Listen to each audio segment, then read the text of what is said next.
I'm installing a AO Smith filter. It's the advanced versus basic and maximum, and it basically takes out a bunch of chlorine and metals and all kinds of good stuff. Filter, it just has a replaceable cartridge and very minimal.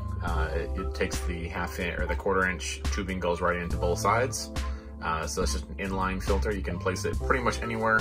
I'm going to be installing it right back in here so that we can just replace the filter when we need to. This trick from probably watching YouTube. I watch way too much YouTube.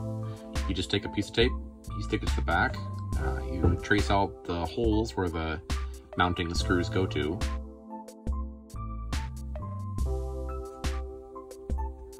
Then you peel a piece of tape off, stick it right to the wall wherever you want to place it.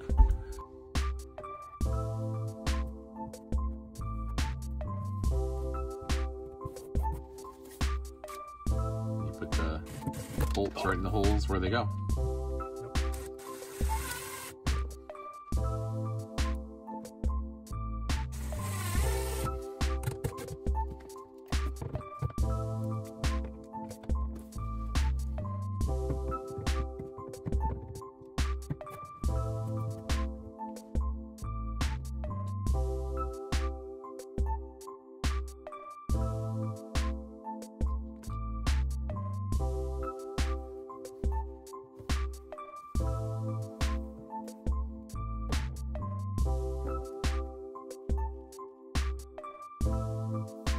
So once the whole thing was installed, I wanted to go back through and flush the filter out.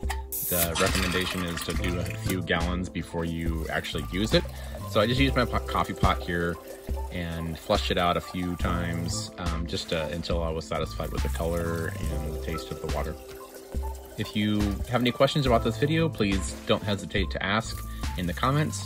And if you're planning on doing this yourself, feel free to reach out. Thanks for watching this video. Please hit the like button and subscribe to our channel.